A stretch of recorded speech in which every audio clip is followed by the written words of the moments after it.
Boa noite, queridos irmãos e irmãs. Então, aqui hoje estou eu, Ana Carolina, consagrada da comunidade Mater Dolorosa de Jerusalém. Hoje aqui, então, apresentando junto com vocês esse nosso programa Eclésia. Então, agradeço a todos que estão nos assistindo agora, por qual meio de comunicação você estiver. Eu espero que tenhamos uma noite muito agradável. Então, hoje apresentar aqui para vocês, o meu amigo que está aqui, que hoje vai ser aí o alvo das nossas entrevistas, Nós estamos aqui, então, com o Adir Magno, o nosso irmão, que é lá de Niterói. Então, Adir, se você quiser se apresentar um pouco para os nossos irmãos. Boa noite a todos os irmãos que nos assistem agora nesse programa Eclésia, Eu sou o Adir Magno, sou da Arquidiocese de Niterói, Pertenço a uma comunidade chamada Nossa Senhora do Rosário, Obra do Bom Samaritano, e vim aqui hoje falar sobre um projeto que já está na igreja há um bom tempo, chamado Católicos em Células. É verdade. Então, esse vai ser o tema do nosso programa de hoje. Então, vamos assistir juntos. Então, nós vamos falar sobre essa agência, que é esse movimento de católicos em células. Vou explicar um pouco o que significa isso, como nós podemos agir, algo que vem dessa nova evangelização, tão falada aí pelo nosso Papa querido São João Paulo II, que também faz parte desse movimento que nós vamos trazer e apresentar aqui hoje, junto com o nosso irmão Adir. Então, nós vamos nesse momento para o Eclésia Diocesano e daqui a pouco nós voltamos. Até logo.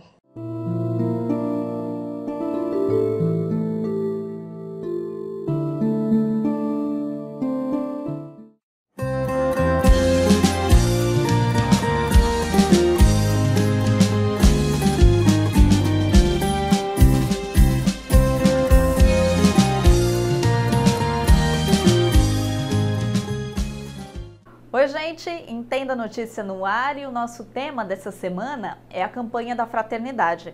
A CNBB, que é a Conferência Nacional dos Bispos do Brasil, lançou a campanha no último dia 14 de fevereiro e o tema desse ano é Fraternidade e Superação da Violência e o lema é Vós sois todos irmãos.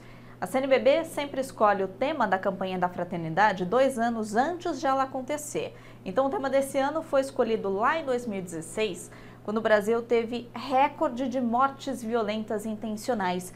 Foram 61 mil, quase isso, durante todo o ano. E por mortes violentas intencionais, a gente entende principalmente os casos de homicídio e de latrocínio, que são os roubos seguidos de morte. E aí, no ano passado, saíram aí alguns dados um pouco mais recentes sobre violência, dados que não são nada bons para o nosso país. Por exemplo, o Brasil corresponde por 3% da população mundial, só que nós somos responsáveis por 13% dos assassinatos do mundo inteiro. Outro dado também bastante preocupante, 70% das vítimas de mortes violentas aqui no Brasil são jovens, negros e de baixa renda, os homens principalmente. Então todos esses aspectos vão ser tratados nessa campanha da fraternidade nesse ano pela CNBB. No texto base, no manual da campanha da fraternidade, que infelizmente esse ano a CNBB não disponibilizou gratuitamente, os bispos abordam alguns aspectos da violência. Eles falam da violência direta, da violência institucional e da violência cultural. E essa violência cultural ganha um destaque porque aqui no Brasil ela representa grande parte das agressões que são sofridas. Então, por violência cultural, a gente entende, por exemplo, quando uma mulher é estuprada e aí a gente ouve aquela justificativa, também, mas a roupa que ela estava usando, o tipo de atitude que ela tem, fez com que ela fosse estuprada, é como se a culpa fosse da mulher. Ou violência sofrida por questão racial, por questão de orientação sexual, por questão religiosa, tudo isso entra na questão da violência cultural e isso é trabalhado na campanha da fraternidade desse ano. A CNBB não propõe ali, segundo as palavras do presidente, que é o cardeal Sérgio da Rocha, soluções técnicas para a questão da violência no Brasil. O que é proposto é um debate sobre esse assunto, tanto na família, dentro de casa, quanto nas comunidades locais. Nas paróquias, nas escolas, nos grupos, é um debate sobre a violência. E aí ela vai mais a fundo e propõe algumas soluções também. Por exemplo, eles propõem o uso da justiça restaurativa. Esse é um modelo, é um sistema que está presente no Brasil aqui desde 2008, que propõe não só a punição para o agressor, mas propõe uma reinserção dele na sociedade. Então, não é só trancar a pessoa ali num presídio para que ela cumpra uma pena, é tentar reinserir essa pessoa na sociedade. Mas o manual também fala do poder público, fala da responsabilidade do Estado com relação à violência. O que está sendo dito ali no texto base é que muitas vezes o Estado cuida só das consequências da violência e não age nas causas da violência. E aí a gente passa principalmente pela questão da educação, que vem lá desde a infância e a gente vem criando essa cultura de paz e não a cultura da violência. E aí, quando a gente fala em educação, não dá para falar só em educação formal, aquela que acontece na escola, e nem só na educação de casa, dos pais. Na verdade, é um trabalho conjunto, é um trabalho de toda a comunidade e talvez um trabalho de todos nós adultos, de formarmos na criança uma cultura de paz. Então, a violência tem sim que ser discutida, tem que ser abordada com a criança. Não é incentivar a violência, muito pelo contrário, é mostrar como casos de violência podem causar tantos danos na vida dela, dos amigos, de quem ela gosta. É tentar fazer essa criança entender que não é com a violência que se resolve uma questão nem na escola, nem no trânsito. A gente vê tantos jovens, não é verdade, brigando no trânsito por coisa nenhuma, acabam saindo mortes totalmente banais no trânsito e em outras situações também. Então é a gente tentar colocar na cabeça dessas crianças que não é assim que se resolvem as coisas. Outra coisa que aí a CNBB também aborda com bastante ênfase nesse texto base da campanha da fraternidade, o Estatuto do Desarmamento. Ele já existe aqui no Brasil, foi muito criticado por uma parte da sociedade, defendido por outra parte da sociedade. A CNBB defende que ele seja incentivado e colocado cada vez mais em prática no Brasil inteiro. Segundo o texto ali, não adianta armar a população, porque uma arma de fogo nas mãos de uma pessoa que não sabe usar, nas mãos de uma pessoa que está nervosa com uma situação, ela vai acabar trazendo prejuízos e não benefícios. Uma pessoa destreinada não consegue usar uma arma e isso vai acabar resolvendo a situação. Não vai. Segundo a CNBB, as armas têm que estar na mão de quem é por direito usá-las, por exemplo, as Forças Armadas, enfim. Então a CNBB defende que o Estatuto do Desarmamento seja cada vez mais colocado em prática no Brasil inteiro. Outra questão também que está ali no texto, que vai ser discutida, é a violência doméstica. Violência do marido contra a esposa, dos pais contra os filhos, dos netos contra os avós. Às vezes a gente pensa em violência e pensa em casos isolados, aqueles que acontecem lá longe, um assalto, um tráfico de drogas. Claro que isso é importante, acontece também, mas sabia que a maioria das mulheres que são agredidas, elas são agredidas dentro de casa, geralmente pelo companheiro ou pelo ex-companheiro dela? Maioria, mais da metade dos casos de agressão contra a mulher que resultam em morte ou não, acontecem dentro de casa. Então a violência pode estar muito perto da gente. E aí vale um alerta também para os pais, para os responsáveis ficarem de olho nas crianças, porque às vezes elas estão sofrendo agressão também dentro de casa e a gente não percebe. E se preocupa só se ela vai sair sozinha de casa, se vai até o mercado sozinha ou não. Às vezes elas sofrem abusos, por exemplo, sexuais dentro de casa. Então esse é um outro ponto que é tratado ali na campanha da fraternidade. Só para deixar claro, então, a campanha da fraternidade, ela se estende durante o ano inteiro, ela é trabalhada na igreja durante o ano inteiro, mas ela sempre começa todos os anos, e começou nesse ano também, na quarta-feira de cinzas, que é o primeiro dia da quaresma. A quaresma, que é um período da Igreja Católica, são 40 dias em preparação à Páscoa, que é a festa mais importante do cristianismo, em que é celebrada a ressurreição de Cristo. Então, a campanha, todos os anos, começa junto com a quaresma, na quarta-feira de cinzas, mas não termina na quaresma. Ela é abordada e é discutida durante o ano inteiro. Nós nos lembramos muito de São Francisco de Assis nessa campanha da fraternidade. Senhor, fazei de mim um instrumento de vossa paz. Onde houver ódio, eu leve o amor. Isso não é tão fácil. Onde houver ofensa, eu leve o perdão. Onde houver briga, discórdia, eu leve a união. E a gente se pergunta, por que tanta violência? Violência em casa, na família, violência nas ruas, na sociedade, na política, na economia, em todas as instâncias. E por isso a mensagem da campanha da Fraternidade de 2018 é uma mensagem que recupera as origens. Deus não nos criou para sermos violentos. Quando eu tenho inveja do outro, quero sobrepor o outro, quero que o outro desapareça da minha frente, isso é violência. É possível superar a violência a partir de uma cultura do encontro. Só teremos paz se trabalharmos seriamente os planos de justiça social em todos os níveis da nossa sociedade. E aí o tema da campanha nos ajuda porque nos apresenta o ver a realidade de um modo muito objetivo. Violência policial, a violência contra a mulher, violência na família, violência contra os menores, violência contra os idosos, os aposentados. E depois faz com que a gente transfira isso para as instituições na sociedade. Nós temos instituições que estão violentando absurdamente as pessoas. A paz, ela vem de Deus, sim, mas a paz também requer nossa educação. Para a gente se educar para a paz, precisamos nos educar também para a justiça, nos educar para valores éticos. Não adianta eu pensar na violência que acontece lá no Irã, no Iraque, no Oriente Médio, nos países em guerra. E a violência que acontece dentro de casa? No lugar da vingança, nós damos uma até lição de moral ao nosso inimigo, dizendo: eu não estou no teu nível de violência, eu estou num nível melhor, que é o nível então da paz, e por isso eu te perdoo.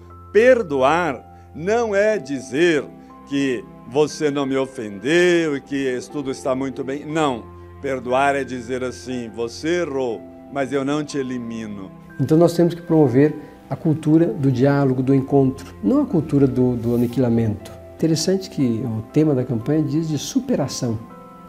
Não é eliminação, não é fazer de conta que não existe, não é superar, ou seja, eu tenho que tomar consciência de que existe violência e que eu estou no meio disso. Como é que eu supero? Fazendo opções. O antídoto da violência supõe medidas bem concretas, a solidariedade, a capacidade de perdoar, buscar uma justiça que não seja apenas reparativa, mas restaurativa, a capacidade de dialogar. Por isso a mensagem deste ano é para promover a paz, que é o primeiro dom e principal dom do ressuscitado, a Shalom. Por isso é tempo de Quaresma, de se preparar para a Páscoa, quando a paz supera toda a violência.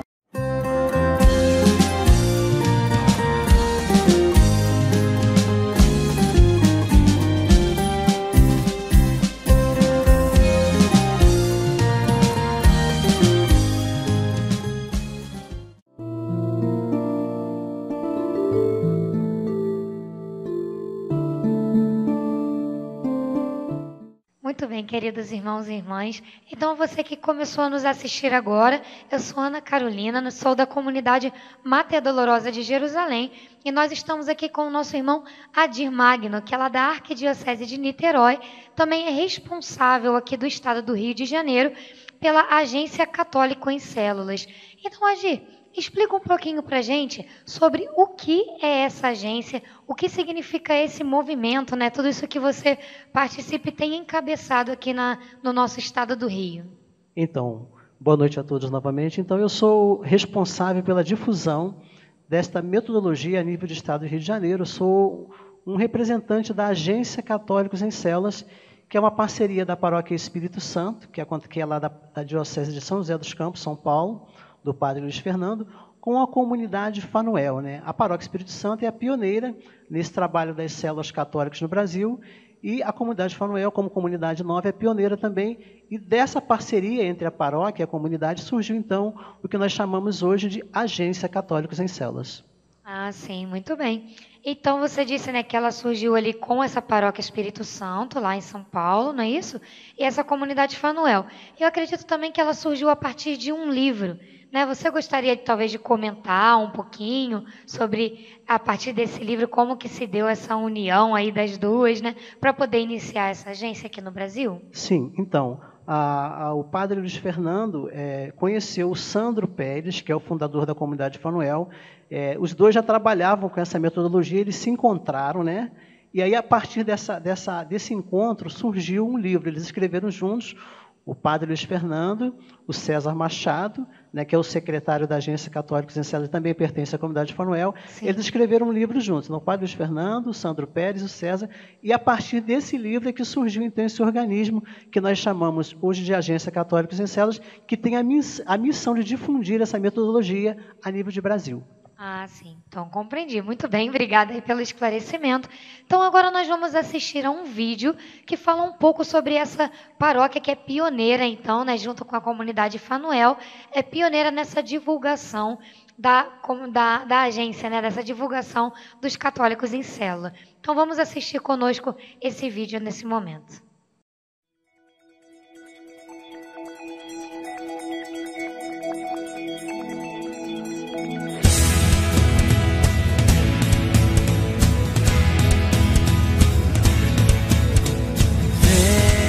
Senhor, encher este lugar. Vem, Senhor, encher este lugar com tua glória, com tua glória, com tua glória, com tua glória.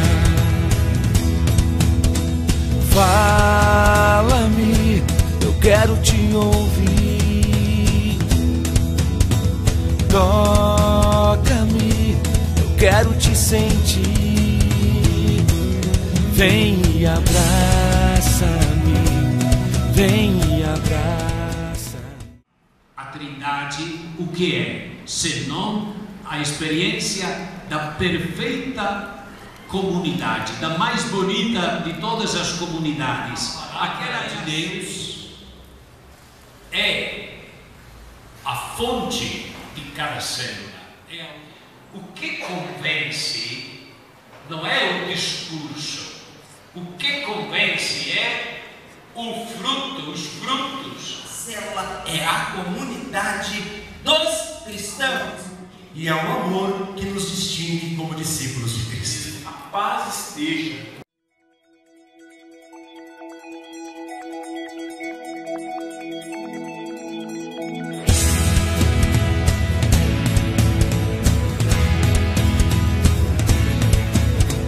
Vem, Senhor, encher este lugar. Vem, Senhor, encher este lugar com tua glória, com tua glória, com tua glória, com tua glória. Fala-me, eu quero te ouvir. Toca-me, eu quero te sentir. Muito bem, Adir. Então a gente viu, né, nesse vídeo um pouco sobre essa paróquia, né, sobre como a comunidade, como tudo foi surgindo, né? Então é bastante interessante vermos que uma paróquia, né, e uma nova comunidade nessa realidade do Brasil puderam se unir em prol da evangelização, em prol da missão, que é um pouco sobre o que fala esse projeto, né, todo esse movimento que tem acontecido. Será que você pode, então, explicar um pouco para a gente do que são essas células, né? Que, então, a agência divulga, ajuda, contribui a levar para as paróquias, né? Explica para a gente um pouco o que são as células. Então, Ana Carolina, as células são pequenos grupos de relacionamento no ambiente da casa, no ambiente do lar. 8, 12, no máximo 15 pessoas se encontram na casa e ali eles fazem a experiência da vida fraterna, né? A exemplo do que vivia a igreja primitiva, né? Nós vamos ver várias passagens dos Atos dos Apóstolos, onde as pessoas se reuniam nos lares. Então, na realidade, as pequenas células, as pequenas comunidades, são uma volta a esse padrão bíblico do Novo Testamento, onde a igreja se reunia no lar, para crescer nos laços, nos vínculos, no relacionamento, né, para fazer a experiência mesmo do amor entre os irmãos, para que o amai-vos uns aos outros seja concreto. E ali, essa comunidade que vai vivendo esses laços de amor, ela vai crescendo e vai se multiplicando, ajudando a Igreja de Cristo a crescer também. Nossa, é muito bonito, né? Então, nós vemos que parte do princípio que o próprio Cristo fez, né? Então, chamou ali os seus 12, né?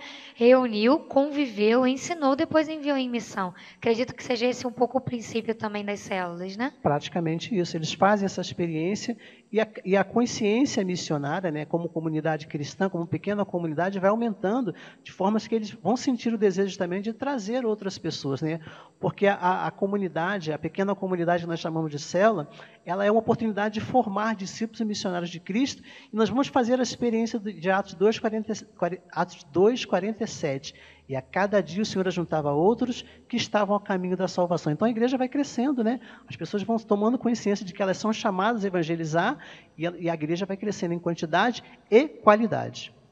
Isso é tão bonito, né? Quando as pessoas aprendem realmente a ser igreja, né? E viver esse relacionamento para que então tragam outros, né? Nós também vemos na passagem ali em Atos, né? Que é dito para nós, né? Que todos viam como eles se amavam e assim muitos iam se ajuntando à igreja de Cristo, né? Então isso é muito bonito, né? Exatamente. Esse amor que vai atraindo. Quanto mais nós nos amarmos, quanto mais essa experiência de amor for concreta entre nós, claro, muitos serão atraídos, vão dizer assim, olha como ele se ama, eu também quero fazer parte disso, quero viver essa experiência. Então, as células trazem essa volta mesmo àquilo que a igreja primitiva viveu, né? Pedro, quando sai do cenáculo, na sua pregação, 3.000 se converte. De 3.000, a igreja aumenta para 5.000. Depois, gera uma multidão que não se podia contar, porque eles cresciam, faziam a experiência do relacionamento. Nós precisamos viver isso hoje. O Espírito Santo quer, tanto é que esse projeto já está na igreja há mais de 20 anos e está chegando aqui no Brasil para que muitas pessoas possam ser alcançadas pelo anúncio do Evangelho.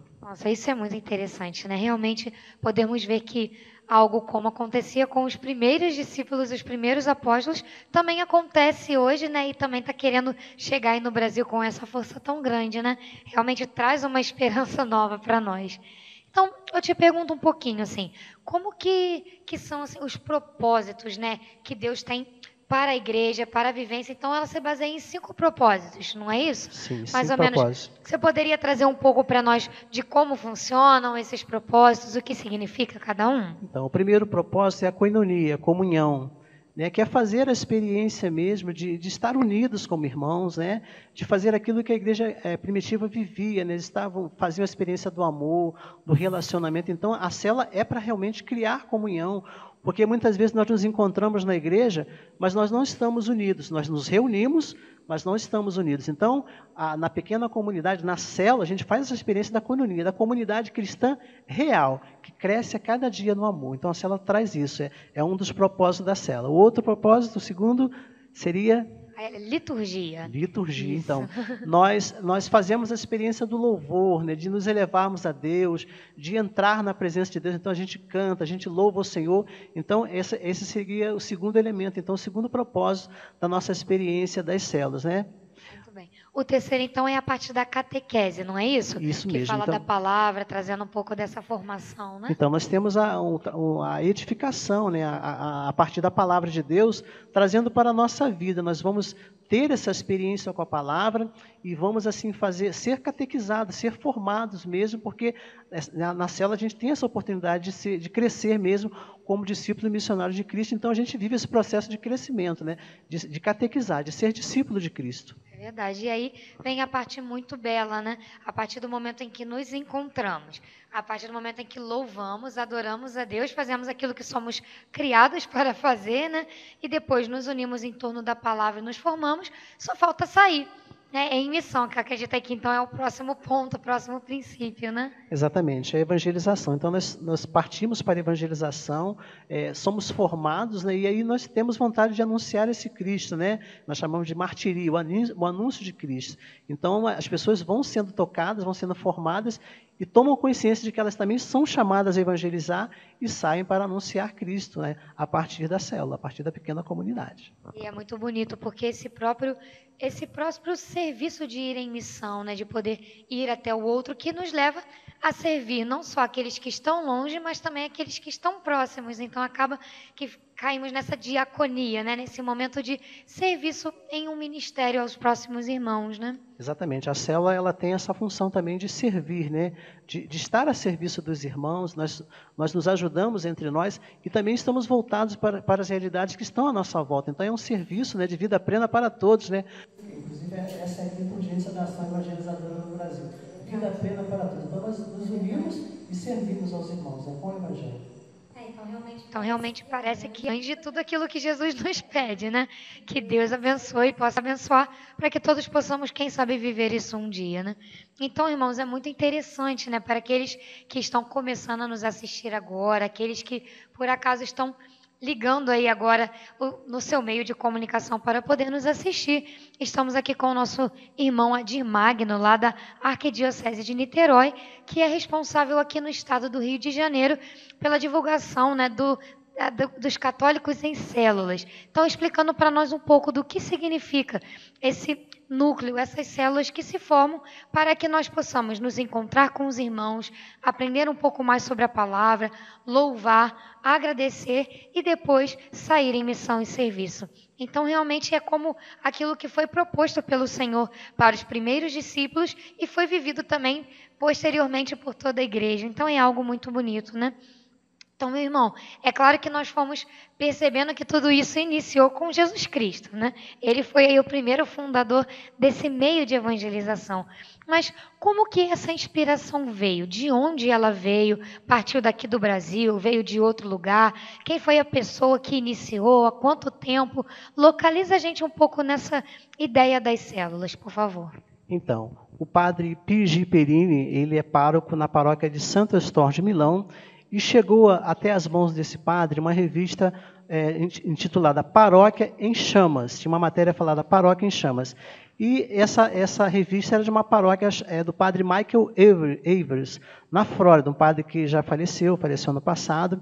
E o padre Pide foi da Itália, né, em Milão, conhecer a experiência dessa paróquia em Chamas, na Flórida, e ficou maravilhado com a experiência do padre Michael Evers e levou essa experiência para Milão, na paróquia de Santo Estorge, e ali ele começou a difundir esse trabalho para toda a Igreja Universal, para toda a Igreja Católica, né? Eu lembro que, numa gravação do padre Pide, ele disse que depois de 2 anos de implantada essa metodologia na paróquia, ele fez a experiência dos Atos dos Apóstolos, e a cada dia o Senhor ajuntava outros que estavam ao caminho da salvação. Ele viu essa experiência acontecer hoje, no cotidiano de hoje, na vida de hoje. Que maravilha, né? Realmente, nós vemos que há tanto tempo, né? Então, acredito que pela década de 80, não é isso aqui que se iniciou. Então, e hoje está com essa força toda aqui no Brasil, né? Então, é muito interessante ver como aquilo que se difunde, o bem que se difunde, né? Pela igreja até nos dias de hoje. Então, isso é muito belo de podermos ver, né? E hoje, esse movimento, essa agência, né, das células, ela é reconhecida pela igreja? A igreja reconhece esse movimento como algo bom?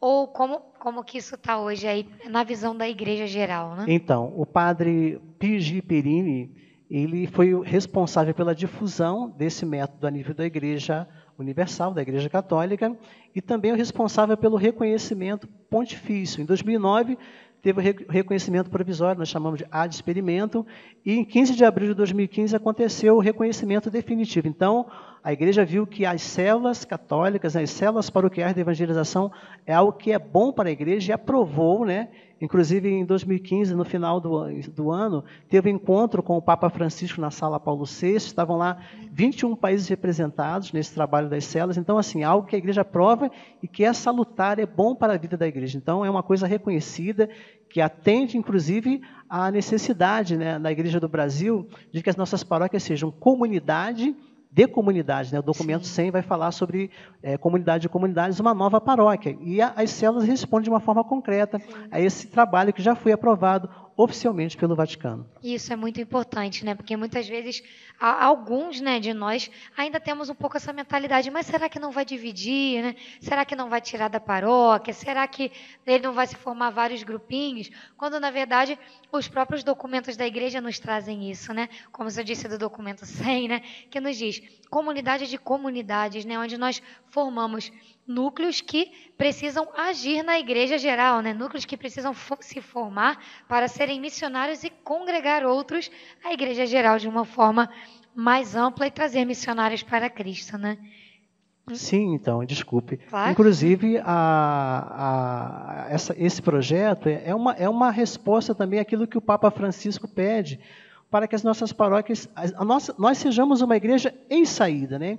Então, as células, além de responder à igreja no Brasil para que sejamos uma comunidade de comunidades, ou seja, uma grande família de pequenas famílias reunidas nos lares, é também uma oportunidade de ser uma igreja em saída, como o Papa Francisco tem pedido, né? Para que muitos possam chegar à igreja, conhecer a Cristo e conhecer a sua igreja. É uma oportunidade muito grande e está acontecendo de uma forma maravilhosa em toda a igreja no mundo, né? E aqui no Brasil, mais forte lá na Paróquia Espírito Santo, está acontecendo em várias paróquias, né?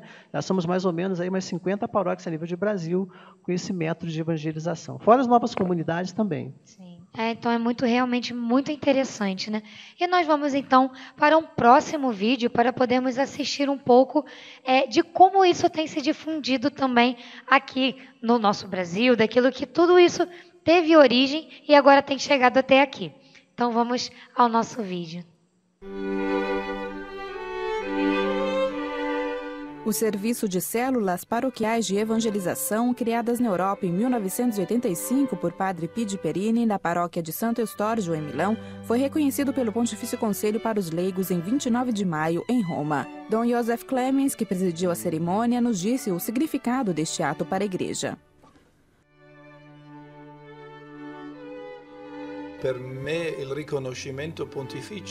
O reconhecimento pontifício é como uma pausa. Nos detemos para que a Igreja, por assim dizer, acolha o carisma, o sentido e o método, o modo de evangelizar. Este é um momento de reflexão e também de aceitação, ou seja, a Igreja acolhe isso como um caminho bom e justo ao qual se pode recorrer. E proporciona também um novo impulso a um serviço ou uma iniciativa para intensificar o caminho iniciado. Buona, giusta, percorribile e dà anche un nuovo slancio a un movimento o a una iniziativa di intensificare questa strada intrapresa. Os membros leigos das células paroquiais se reúnem a cada semana e convidam todas as pessoas a participarem deste encontro, onde eles são capacitados por seu pároco. Um método de evangelização que, para o Padre Pidi, presidente do Organismo Internacional de Serviço das Células Paroquiais de Evangelização, foi proposto de modo universal pela Igreja.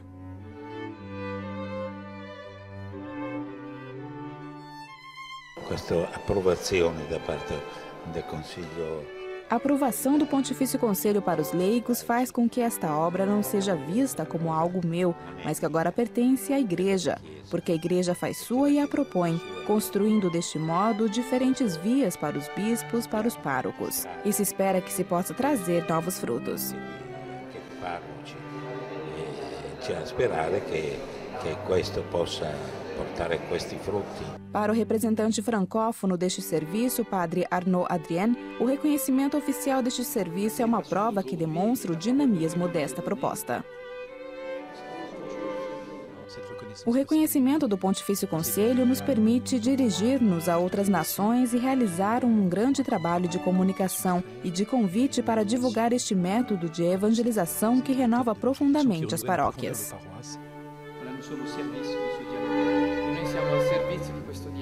O Papa Francisco recebeu na Sala Paulo VI, no Vaticano, cerca de 5.000 membros das células paroquiais de evangelização. Mediante seu compromisso diário em comunhão com as demais realidades eclesiais, os membros das células paroquiais de evangelização poderão ajudar a comunidade paroquial a se tornar uma verdadeira família. Vocês têm a vocação de ser como uma semente através da qual a comunidade paroquial se interroga sobre a sua missionaridade. Por isso, sentem o irresistível chamado de encontrar todos para anunciar a beleza do Evangelho. Este desejo missionário requer, antes de tudo, escuta da voz do Espírito Santo que continua a falar à sua igreja, impelindo-a a percorrer o caminho, às vezes pouco conhecido, mas decisivo, da evangelização.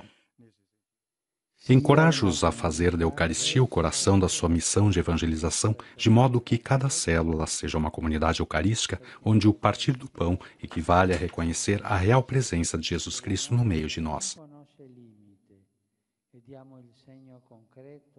Nisto vocês encontrarão sempre a força de propor a beleza da fé, porque mediante a Eucaristia fazemos a experiência do amor que não tem limites e damos testemunho concreto de que a Igreja é a casa paterna onde todos encontram lugar. Casa paterna.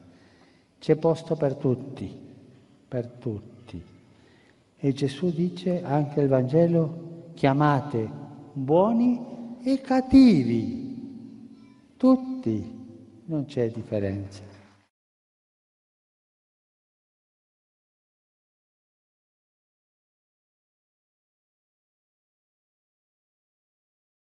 Muito bem, irmãos. Então, podemos assistir aí, então, mais um pouco daquilo que, como tem trazido, né, sobre essa aprovação. E esse ano é um ano muito importante, né, sendo aí o ano do laicato, né, também muito importante para nós. Podemos perceber que sim, a igreja precisa de nós, né? Precisa dos leigos atuando da forma como cabe a cada um dos leigos. Então, nós vemos também diversos estudos, diversos documentos da igreja que falam para nós, né? Como o leigo pode agir, né? Como o leigo precisa agir de uma forma missionária, de uma forma em comunhão, para podermos ajudar a igreja a levar a palavra de Cristo a tantos naquilo que nos cabe enquanto leigos. Então, para nós esse assunto é muito conveniente nesse ano, né? Então, irmão, fala um pouco para a gente e conta também para os irmãos que estão nos assistindo, como é para você essa experiência, né?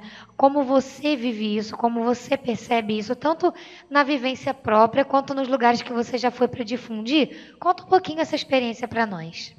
Então, meus irmãos, a passagem de Atos 2, 42, 47, que fala da virtude dos primeiros cristãos, do quanto eles se amavam, do quanto eles eram unidos, sempre impactou a minha vida, a minha caminhada como cristão. E eu vi nesse projeto das células a oportunidade de fazer essa experiência, de ver os irmãos unidos, de fazer a experiência da fraternidade, do amor, da ajuda mútua. E por isso eu me apaixonei por esse trabalho das células, porque eu estou vivendo isso. Na minha Arquidiocese de Niterói, eu sou líder de célula, uma célula chamada Corpo de Cristo. E ali eu faço a experiência do amor entre os irmãos, de estar junto, né, de se ajudar. Se uma pessoa desaparece do grupo por algum motivo, eu procuro saber o que está acontecendo, eu ligo para ela, eu vou na casa dela, eu visito. Então, é um meio de estar pastoreando e a gente ser realmente uma grande família que se preocupa, que se relaciona e que cuida uns dos outros. Então, por isso, eu sou apaixonada por esse projeto e tenho no meu coração o desejo de ver esse projeto acontecendo em toda a igreja para que a gente realmente possa ser uma grande família de amor, uma família que se ama de verdade. Então, eu estou nesse trabalho, né, assumi essa postura de difusor, nesse caminho de difusor aqui no Rio de Janeiro. Aqui nós temos, lá na minha Arquidiocese de Niterói, temos 2 paróquias. Nós temos em Duque de Caxias, temos uma paróquia que começou a implantação, a paróquia Nossa Senhora do Pilar, do Padre Max. Temos também Laranjais, que é distrito de Talcara, interior do estado do Rio, o Padre João Tadeu, na paróquia São João Batista.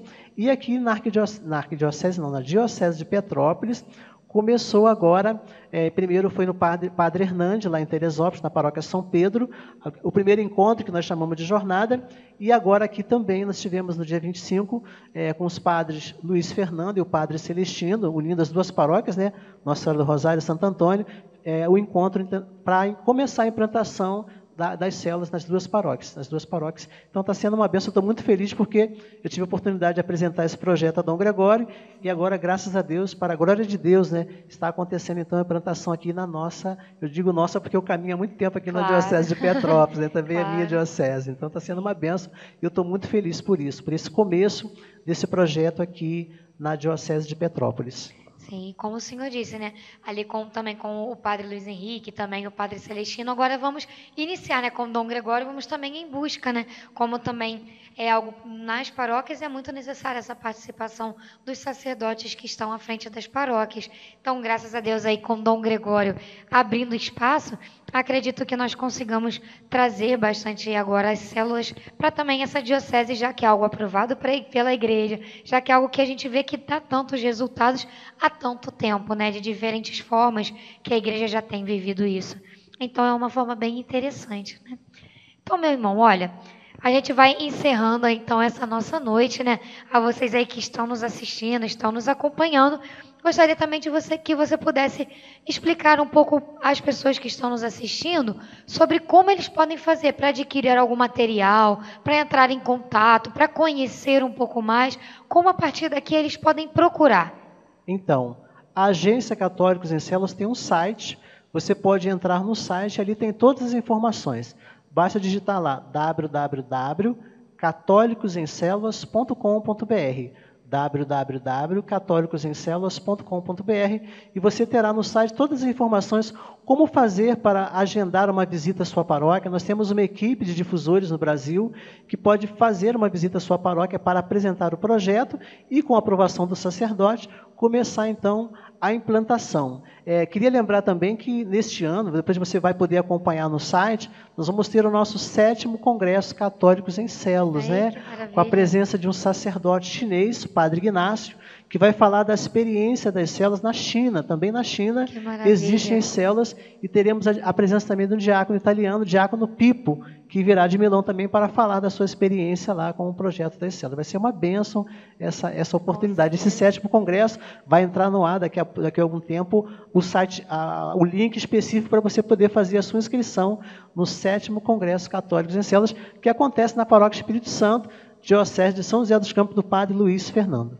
Puxa, que maravilha. Então, aqueles que tiverem a oportunidade de participar, vai ser com certeza maravilhoso poder ouvir todas essas testemunhas de pessoas que experimentam e então querem levar adiante, né? Então, meu irmão, você gostaria ainda de deixar alguma mensagem, algum recado para aqueles que estão nos assistindo e aí também já fazer a sua despedida nessa noite? Então, o Papa São João Paulo II falou muito sobre uma nova evangelização, nova no ardor, nos métodos e nas expressões. As células paroquiais de evangelização são uma oportunidade de fazer acontecer esta nova evangelização, né, para que Jesus seja conhecido por muitas pessoas, possa ser alcançado, né, a evangelização possa avançar e chegar a muitas pessoas. Então, as células são uma oportunidade de realmente alcançar as pessoas para que realmente nós tenhamos um mundo melhor e para que nós, como cristãos leigos, também sejamos, né, como está dizendo agora o documento 105, sal da terra e luz do mundo. Assumir o nosso protagonismo como leigo, como cristão católico. Esse é o nosso papel, né? Então, vamos assim. Muito obrigada, meu irmão, mais uma vez, por toda a sua disponibilidade, por estar aqui conosco. E vamos juntos, né, rezar também, né, pedir aí a Nossa Senhora que traga para nós esse programa, traga para nós aqui essa vivência também das células, se assim for a vontade de Deus, que com certeza é. Então, muito obrigada por estar aqui conosco. Vamos juntos rezar também por esse caminho seu, nesse momento aqui na Igreja Católica do Brasil. Muito obrigada. Então, meus irmãos queridos, agradeço também a todos aqueles que participaram conosco nessa noite, estiveram conosco nesse programa.